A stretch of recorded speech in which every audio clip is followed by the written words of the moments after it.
Hello and welcome to today. I'm just going to adjust my camera. So, welcome to today's Facebook LinkedIn Live. I'm chatting today with Joanna Lott, who is a business coach that helps coaches launch and scale their coaching businesses.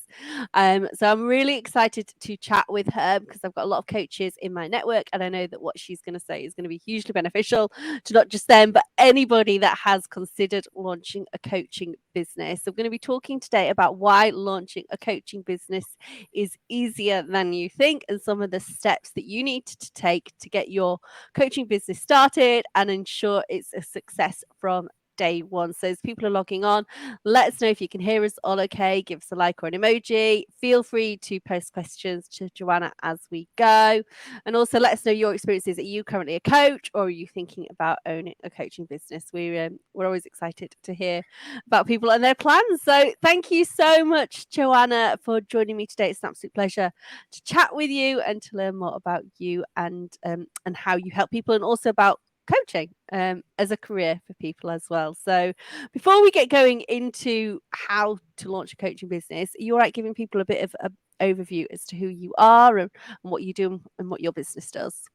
Yeah, cool. Thank you. Excited to be here, Liz. So as you said, I'm Jo Lott, and I'm super passionate about helping coaches to launch their business, because when I started a few years ago, there wasn't really any genuine normal support. There's obviously lots of 6 figures in 2 weeks, get leads on tap, that type of thing. But there was just nobody I could trust, no one normal that had done it before and was offering help. So, it was a kind of a natural thing for me. Lots of people just started asking, like, how did you manage it? Because I launched a career and executive coaching business first.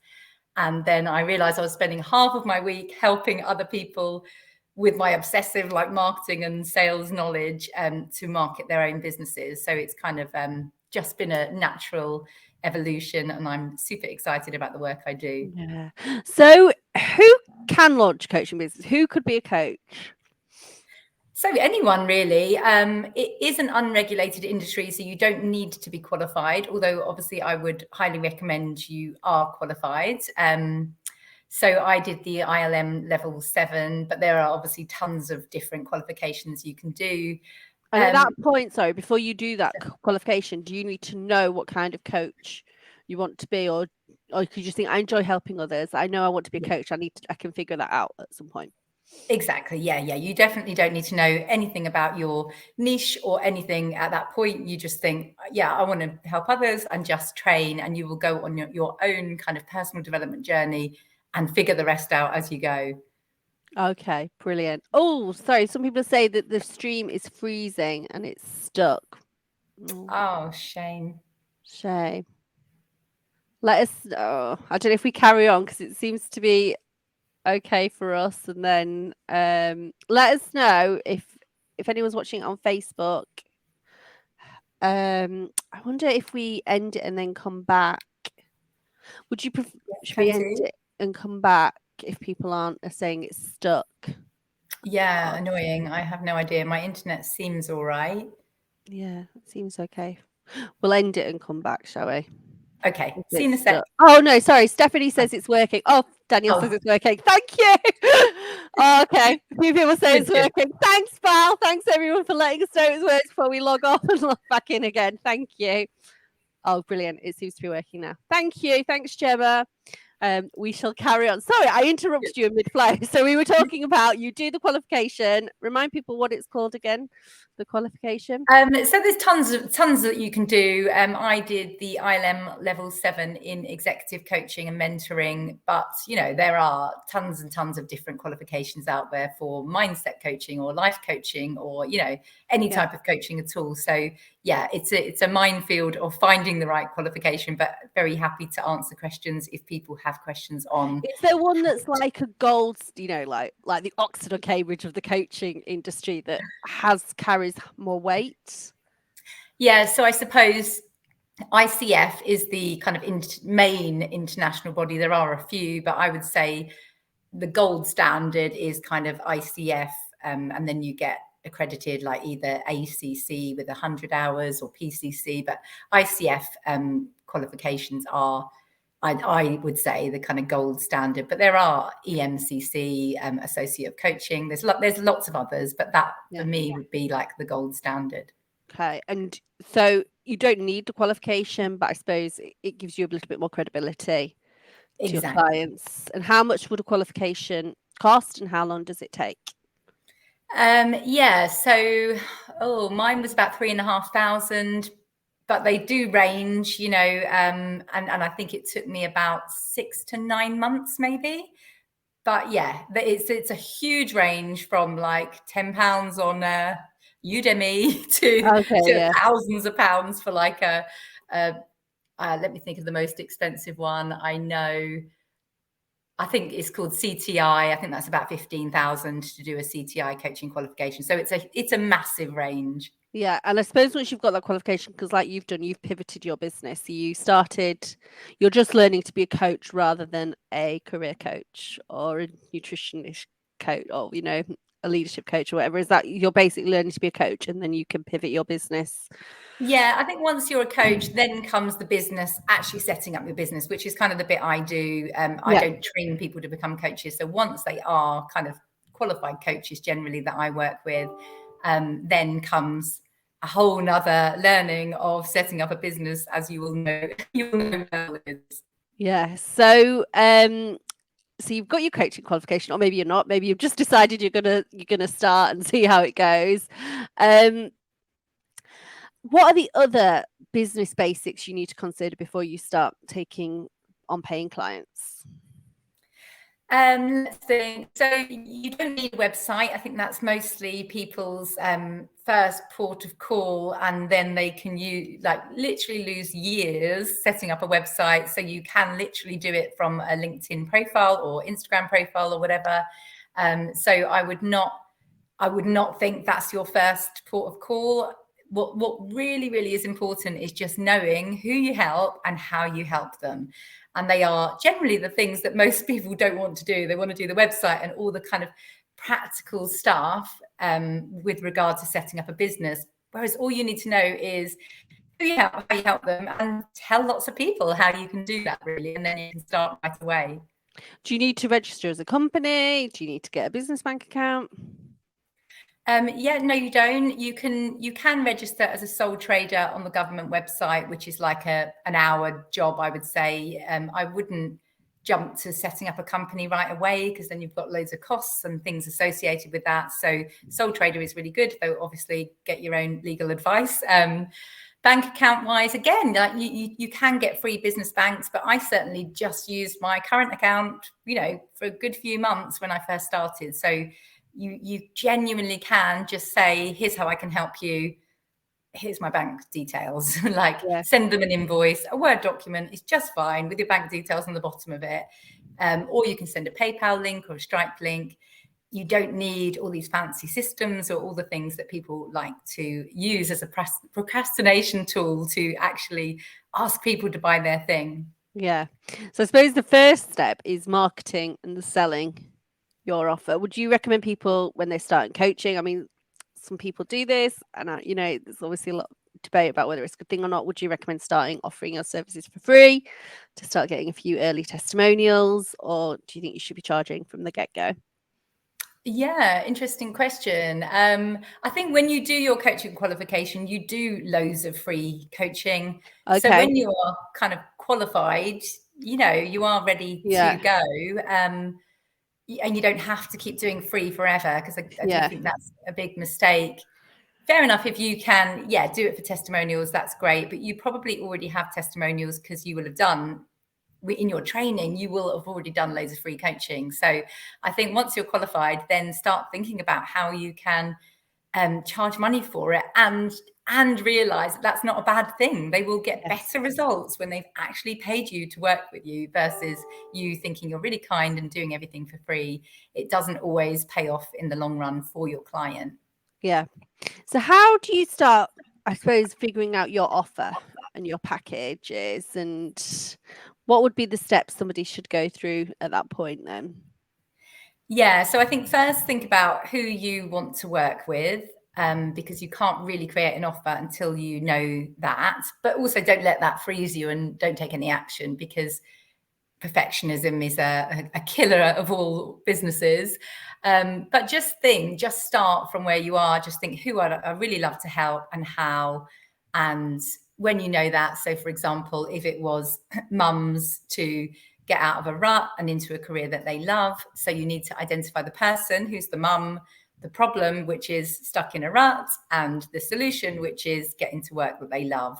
So that's literally your solid foundation for your business. When you know those three things, you can then start to think, how can I say, and how can I create a, say, 4-step program to help mums get from stuck in a rut into a career that they love, and think about the high level things that person would need to do to get the outcome that they want. And would you have done some of this in the coaching training that you've undertaken? No, none at all, strangely. So it's a whole different ball game, the business side. And I think Okay, so because you mentioned about the 4 steps, I wonder, if you'd learned how to structure a program, or you don't. No, not at all. And I think that is the biggest thing in the way for most coaches, that it's the complete opposite of coach training, which is where the person, you can just help anyone with anything, and the person just comes, the person leads the agenda. But the problem is the person doesn't come. When you get qualified, you soon realize that people are not coming for this general chat, what we call coaching, because they don't understand the power of coaching. So we need to learn to market it in a way that helps people understand what it is enough to buy it and enough to come for those sessions. Yeah. Do you know what? I love coaching. I've got a business coach, and she's like, I've had her, I mean, not had her consistently, but I've had her on and off since I launched. And I know that my business would not be here if it wasn't for Wow. her. And do you know what? And it's like, I'm speaking to, I did a podcast with somebody a couple of months ago, and she's now the COO of an asset management firm. And she had a real wobble. She has 4 children. She had a real wobble after the birth of her 4th child, because I mean, she'd had 4 children at that point, and she was, at home a lot. She was still working, but she was working 2 days a week, and the firm she worked for offered her a really big promotion, and she sort of said, "I don't know if I can take it. I don't know if I've got the bandwidth. I'm only working 2 days a week." And they were like, "No, we absolutely believe in you. We want you to have this role. What will it take for us? We'll do some of the roles." So they did a lot of the practical things, and they said, "And finally, we want to invest in some coaching for you." And they Amazing. invested in the coaching for her, and she said it just completely transformed Wow. what she thought about her career. And the coach suggested loads of practical ways as well that she could balance this great job and her family. And she's there now. This is like 15 years ago, and she's now the COO. Wow. And that was Amazing. such a powerful conversation. She's like, everybody needs a coach. So Yeah, I yeah. was like, yeah. I think there is like life before coaching and life after coaching. But unfortunately, for most people haven't had coaching. So they don't, until they've had it, they don't Yes. understand what it is enough to come. And I think that's the greatest challenge, really, because once people have had it, I call it like front door, back door. We need to lead with the front door, which is, I hate my job and I want to get a new one. And when they're in the back door, they'll realize, and we can show them, that there's a lot more to be done than just doing your CV. We need to think about who you are and what you want, and all of those challenges that you've mentioned with the family and all of that stuff. But we need to kind of lead with the front door, which is there. This is what I want, and this is my kind of urgent need right now. Yeah. So you might not have a website. You've got hopefully maybe a LinkedIn profile. You've some sort of social media presence. I suppose you need somewhere for someone to go and learn Yeah. a bit more about you and what you offer. What would be the best ways then to start marketing your business? Your very early stages, you might not have, if you spend money on the qualification, you might not have a lot of money now for ads and things like that. So how would Yes. you recommend someone starting markets themselves? Yep. So the best way to start is just to tell everyone your friends, your family, social media contacts, what you're doing. And strangely enough, that is the one thing that nobody wants to do. It's like people come to me 3-4 years in the business. I'm like, have you ever told anyone what you're doing? And they're like, no. So that is literally the first thing. But you have to do it really specifically, rather than, oh, hey, I'm a coach, send people my way, because again, people don't understand what that is. So it's about being really specific and asking for their help, asking them, these are the types of people. Do you know of anybody that I could, that are interested in this, like you say, free session perhaps to begin with? And then, yeah, it's definitely the best way. Brilliant. Hannah, yes, it is recorded. So if anyone needs to jump off for any reason, all the replays are always on the website and you'll be able to find them on my LinkedIn profile as well. So would you recommend as well doing social media posts and trying to get yourself out there like that? Yeah, exactly. So yeah, friends and family and stuff first, really specifically, and then obviously social media is great, but yeah, networking, whatever works for you. I think it can be easy to think you need to be everywhere when you start, and I would just recommend picking one place rather than getting overwhelmed and thinking you need to do Instagram and TikTok and Facebook and LinkedIn and whatever. Yeah. Like, just pick one that actually suits you and how you want to work, because if you don't enjoy it, you won't want to do it, and then your business won't succeed. So, you know, and you don't have to have social media either. You could just do networking. So I think it's good to know that there are tons of ways, and it's just about finding out what works for you. So you've got your offer, you've got starting marketing. Hopefully, you're starting to get some paid clients. At this point, would you recommend people, if they're just starting out, focus on selling their offer to individuals rather than corporates? Is that something that maybe comes down the Either line? or, I suppose. It depends whatever they want to do. Yeah, there's no right answer, individual or organization. You can pick, like, depending on what niche and what problem you're solving, who's the best port of call for that thing. Mm-hmm. And then you host a session. I guess, I mean, do people now, are most people hosting them virtually, or are some people still doing face to face? How would you Yeah. host the session?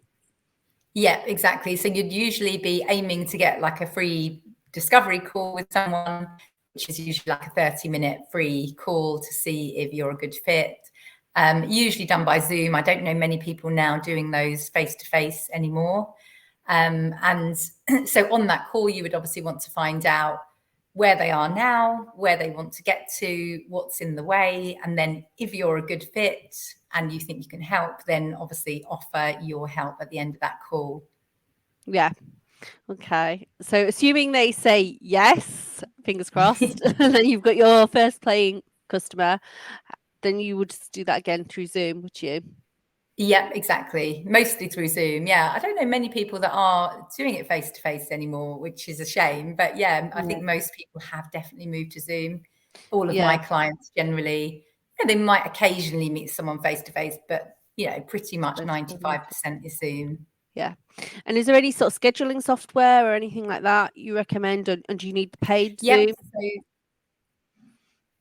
So you can use Calendly, which is a free software for like scheduling appointments. You just get one appointment free. So in other words, you can have one discovery call session. If you want more than that one type of call, you have to upgrade. But you know, that would certainly do to start. Zoom used to be free when it was just two people, but annoyingly, I think there is a 40-minute limit now for Yeah. just two people. So, you know, ideally, I suppose to be professional, you would really need to probably upgrade, or you could. I do know people that do literally say, let's have a short break, you know, but generally, obviously, it would Yeah. be better if you just paid. I don't think it's much. I think it's under 200 a year for Zoom. Yeah. I've upgraded, and actually I just paid a month, and I think it was less than a tenner. It wasn't loads. Maybe it was about £12 a Yeah, month. It wasn't break the exactly. bank. So you No. do your coaching session, and then how do you collect payment? Yeah, so I mean, I think When a you start? Word document, you know, where you just literally just type in to this person, create an invoice, and put your bank details on is absolutely fine. And I know nobody wants to do that. Everyone wants to have these fancy systems, and you can if you really want to, but you really don't need to. People are quite happy with just doing that. But obviously, if you want to be a little bit more fancy, you can go onto PayPal and get a link, or Stripe is another free way of, I think it's free. Yeah, they take a small percentage. I think it's 3% of the fee Stripe take. Same with PayPal, probably similar amount. So you can be a bit more fancy and do like a pay now link if you want to. But Yeah. again, I think it's good just to not get distracted by constantly having to learn new things and feel like Mhm. you need to be 10 years ahead before you've even really got your first paying client. So yeah, don't lose time obsessing over things like this, I think. That's a really good tip. And I've been so guilty of this, looking at competitors, especially when I first Mm. started, and to be like, oh, they're doing amazing. They've done this, that, the other. Yeah. And I think a lot of people feel that. And it is, Yes. what advice would you give? Should you, how would you advise people that are looking at potential competitors and seeing what they're doing? Yeah, I think it's good to just remember how far along the road are these people? Have they just started out, or have they been going for years? And every business gets a tiny, tiny bit better, like all the time. Like my business certainly has. Like I didn't have financing software until say 3 years into business, and I finally now got like a fancy finance system. But you don't have to have all the stuff, and just know that everyone is just winging it and making it up as they go and just trying their best to provide an amazing service. And I think Mhm. that's the most important thing. And just realize that you can't compare their outside world with your inside world. They've probably got a huge team doing all this stuff for them. If you are like on your own, then maybe things are not as slick, but you can still make a huge change in someone's life. And that's what it's all about. Yeah, and actually, I quite like that about coaching. Does seem quite an easy business to get started, and there isn't a lot of software. I mean, at my coach, I mean, she does have a website, but I don't think I've never really been on the website. It was all through LinkedIn Wow. and getting to know her through that. And then, the software is quite a simple, simple isn't to get started, just a Zoom link or whatever. So why Yeah. should somebody consider becoming a coach? Then what are the benefits of being a coach to you? Obviously, we've talked about it, how it can transform your customers' lives. What about your life? Yeah, I think every coach will know that they gain so much from every single client, like the satisfaction, the fulfillment, the pleasure of being able to hear somebody else's thoughts and thinking and help them to achieve what they want to achieve. Like it's an amazing thing to do. And that's not saying it's really easy. That there is so much marketing involved in gaining those clients. And I do think it's worth being honest upfront and saying that it's not like you're just going to be squirreling away having all your lovely one-to-one sessions. There is lots of marketing to be done in order to get there. But it is really fulfilling when you get to see people's transformation and be part of their life, I suppose. Yeah, absolutely. And then another question I had is, if you really want to be a certain type of coach, you might want to think, I want to be a career coach. Um, but there are lots of career coaches out there. What would make me different? I mean, I guess they would work like through that with you, but has it already been done? Can I do it if someone else is Yeah. doing it? Yeah, good question, and definitely one I get all the time. And I think it's just like saying, oh well, like there's loads of cups out there, so we will never make another cup because there's thousands of cups and plates and whatever. Why bother?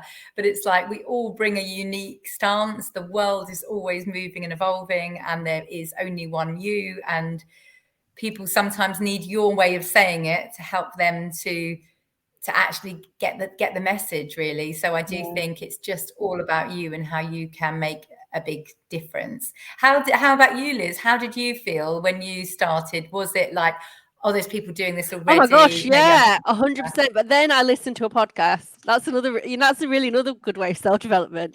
And I remember them listening and they were like, but think about there was an American, so obviously people pay there. They were for doctors. They were like, imagine if everyone thought there's like loads of doctors out there and I don't need to retrain, I don't need to train as a doctor.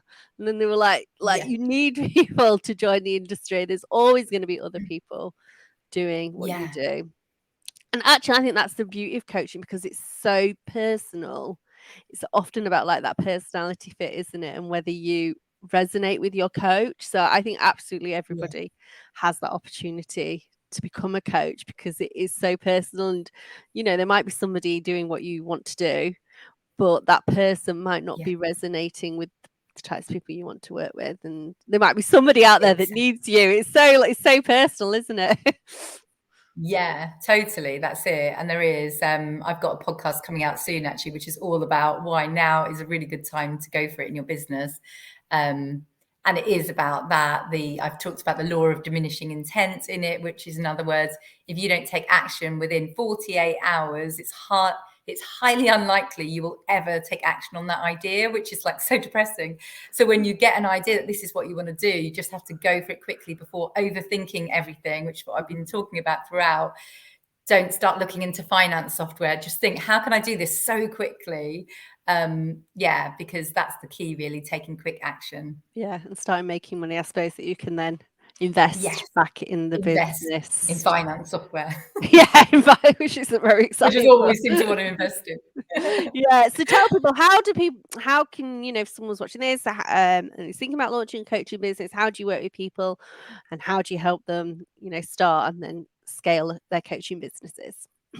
Yeah, exactly. So it starts from, who you are, discovering that, so we can kind of really nail your niche, which is often a real difficult thing for a coach, because like I mentioned, most of us train to be general coaches. So the niche bit is a bit of a drama for most people, but it's amazing when you do finally have something to work with, because then you can create your offer, which is what we do in the program.